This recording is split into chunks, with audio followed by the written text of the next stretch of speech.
नमस्ते दोस्तों आज की इस वीडियो के अंदर मैं आपको समझाने वाला हूँ कि किसी भी पर्टिकुलर स्टॉक के अंदर अगर आप लोग इन्वेस्टमेंट करना चाहते हैं तो आप कैसे कर सकते हैं। अगर आपको इन्वेस्टमेंट करना है तो आप कैसे पता लगा सकते हैं कि जिस स्टॉक के अंदर आप लोग पैसा लगाना जा रहे हैं वो पर्टिकुलर स्टॉक आपको अच्छा खासा रिटर्न देगा ही देगा और वो स्टॉक आपके लिए एक अच्छा पिक साबित होगा। कैसे पता लगा सकते हैं, आप कैसे पता लगा सकते हैं कि उस स्टॉक के अंदर आपको इन्वेस्टमेंट करना चाहिए या फिर नहीं चाहिए। तो बस आज की इस वीडियो के अंदर मैं आपको समझाने वाला हूँ कि जिस भी स्टॉक के अंदर आप लोग पैसा लगाना चाहते हैं उस स्टॉक की जानकारी कि वो स्टॉक यहाँ से ऊपर जाएगा या फिर यहाँ से नीचे आएगा, क्या वो स्टॉक अपने पीक लेवल पे है या फिर अपने लोअर पर है, ये आप लोग कैसे पता लगा सकते हैं। तो चलिए शुरू करते हैं आज की इस वीडियो को और मैं आपको समझाने वाला हूँ। तो देखिए, सबसे पहली बात तो ये कि आप जिस भी स्टॉक के अंदर पैसा लगाना चाह रहे हैं, जिस भी स्टॉक को आप खरीदना चाह रहे हैं, उस स्टॉक की जो कंपनी है वो कैसी है, उस स्टॉक का परफॉर्मेंस कैसा है, उस स्टॉक का मार्केट कैप कैसा है, उस कंपनी का मार्केट कैप कैसा है, ये आपको सबसे पहले देख लेना है। ठीक है, उस कंपनी के ऊपर आपका ट्रस्ट कैसा है और वो कंपनी कैसे काम कर रही है। ठीक है, उस कंपनी का बिजनेस मॉडल क्या है, तो इसको आपको पहले समझना होगा। ठीक है, अब मान लीजिए आप टाटा स्टील के अंदर पैसा लगाना चाहते हैं। ठीक है, टाटा स्टील के अंदर आप पैसा लगाना चाहते हैं तो टाटा स्टील क्या आपके लिए एक अच्छा पिक होगा, इस बात को आप कैसे पता लगा सकते हैं, इस बात का जानकारी आप कैसे हासिल कर सकते हैं, उसको समझते। देखिए, टाटा स्टील का आज की डेट के अंदर प्राइस है 163 रुपये, 163 रुपये।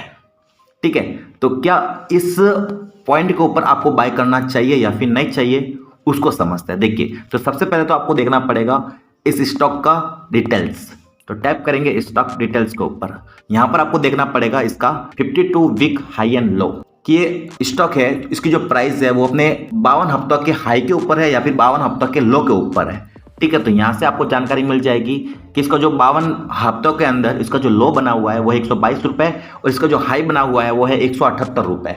ठीक है, और आज की तारीख में इसका जो रेट है वो है 163 रुपये, तो मतलब अपने पिक पॉइंट के ऊपर ही है, ऑलमोस्ट अपने पिक पॉइंट के ऊपर है। ये जो स्टॉक है वो अपने पिक पॉइंट के ऊपर बना हुआ है। ठीक है, तो अब आपको आइडिया लग सकता है कि इसके अंदर पैसा लगाना चाहिए या फिर नहीं चाहिए। ठीक है, अगर यहाँ से भी आपको नहीं लग रहा है तो सेकंड हम बात करते हैं इसके चार्ट को देखकर। चार्ट को ओपन करना है और यहाँ पर आपको देखने के लिए मिल जाएगा कि किस तरह का कैंडल बन रहा है, कैंडल जो बन रहा है वो किस तरह का बन रहा है। तो मैंने यहाँ पर 1 घंटे का चार्ट ओपन करके रखा हुआ है।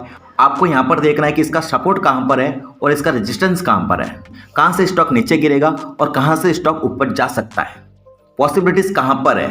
ठीक है, इसका सपोर्ट लेवल कहाँ पर है, इसका रेजिस्टेंस लेवल कहाँ पर है।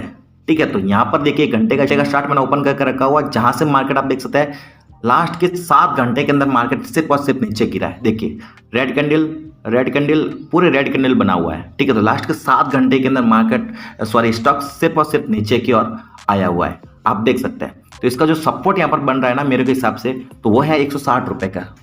160 रुपये के ऊपर आकर ये सपोर्ट ले सकता है। अगर नीचे गिरता है तो 160 रुपये के ऊपर इसको सपोर्ट मिल सकता है, और इससे भी अगर नीचे गिरता है तो 158 रुपये के ऊपर इसको सपोर्ट मिल सकता है, क्योंकि 158 रुपये के ऊपर ही यहाँ पर इसने सपोर्ट लिया था और वहां से मार्केट यहाँ पर देख सकते हैं कहाँ पर गया है, 170 रुपये के करीब यहाँ पर मार्केट गया था। इस स्टॉक का मार्केट वहां पर गया था, इस पर्टिकुलर स्टॉक का मार्केट 169 रुपये को भी टच करके आया हुआ है।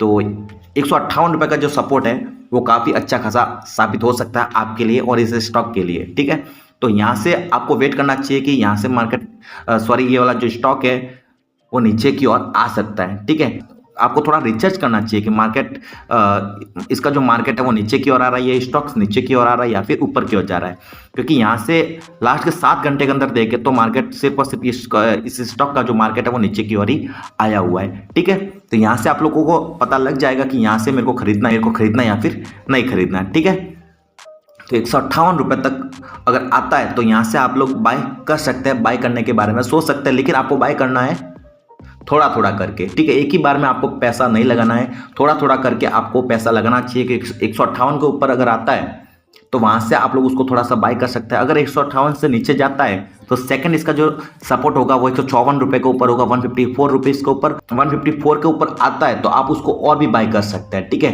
तो आपको अपना जो पोर्टफोलियो होगा उसको बैलेंस करने के लिए आपके पास में अमाउंट होना चाहिए। ठीक है, तो आपको थोड़ा थोड़ा करके बाय करना है। ठीक है। तो इस बात को आपको ध्यान रखना है, किसी भी स्टॉक के अंदर पैसा लगाने के लिए आपको थोड़ा थोड़ा करके ही पैसा लगाना है। अपने पोर्टफोलियो को एवरेज करना आपको आना चाहिए, ठीक है। अपने स्टॉक को एवरेज करना आपको आना चाहिए, ठीक है। तो थोड़ा थोड़ा करके आपको पैसा लगाना है। किसी भी स्टॉक के अंदर एक ही बार में आपको बाइंग नहीं करनी है, ठीक है। थोड़ा थोड़ा करके आपको बाइंग करनी है। आज थोड़ा खरीदा, फिर अगर नीचे आता है तो थोड़ा और खरीदेंगे, अगर और फिर नीचे जाता है तो और थोड़ा और खरीदेंगे, ठीक है। अगर नीचे नहीं जाता है, आपका लक अच्छा है, मार्केट ऊपर चला जाता है तो अच्छी बात है। अगर नीचे आता है तो आपके पास में एवरेज करने के लिए पैसा होना चाहिए, ठीक है। इस बात का आपको ध्यान रखना है। सबसे पहले आपको देखना है 52 वीक का हाई एंड लो। उसके बाद आपको देखना है चार्ट पैटर्न की सपोर्ट कहां पर है और रेजिस्टेंस कहां पे है, ठीक है। और उसके बाद किस तरह का कैंडल बन रहा है। मैं अगर बात करूं तो देखिए एक बड़ा सा कैंडल बनाया था, तो यहां पर देखिए इसने एक मारूफूजू कैंडल बनाया था। मैं आपको दिखाना चाहूंगा यहां पर, जहां से मार्केट आप देख सकते हैं कितना ऊपर गया। यहां पर ये मारूफूजू कैंडल बना था, यहां पर ये वाला आप देख सकते हैं 157 या फिर 158 रुपए के करीब है, जो वहां से मार्केट ऊपर जाकर 169 रुपए के यहाँ पर करीब पहुंच के आया हुआ है। यहाँ पर देखिए मारूफूजू कैंडल मैं आपको दिखाना चाहूंगा।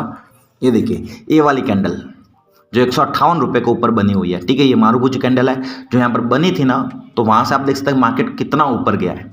सिर्फ ग्रीन कैंडल ही आपको बनती हुई दिखाई दे रही है। ऑलमोस्ट सारी की सारी जो कैंडल्स है वो ग्रीन है। आप देख सकते हैं जितनी भी बड़ी कैंडल्स यहाँ पर नजर आ रही है वो सारी की सारी ग्रीन कैंडल है। तो ये मारूफूजी कैंडल है, ठीक है। और मारूफूजी कैंडल अगर बनती है शार्ट के ऊपर तो वहां से आप लोग प्रेडिक्ट कर सकते हैं कि मार्केट अब ऊपर ही जाएगी। अगर ग्रीन कैंडल बनती है तो मार्केट ऊपर जाएगी, अगर रेड बनती है तो निश्चित है कि मार्केट वहां से गिरने वाली है। तो कैंडल को पहचानना आपको आना चाहिए, सबसे बड़ी बात यही है। तो इस तरह से आप लोग किसी भी स्टॉक के अंदर इन्वेस्ट करने से पहले, किसी भी पर्टिकुलर स्टॉक को पिक करने से पहले इस बात का आपको ध्यान रखना है, ठीक है। बाकी आने वाले वीडियोस के अंदर मैं आपको और जानकारी देता रहूँगा पर्टिकुलर स्टॉक के बारे में, म्यूचुअल फंड के बारे में, और आपको अच्छी खासी जानकारी देने वाला हूँ। वीडियो पसंद आए तो वीडियो को लाइक करो, शेयर करो और हमारे चैनल को सब्सक्राइब करो। धन्यवाद।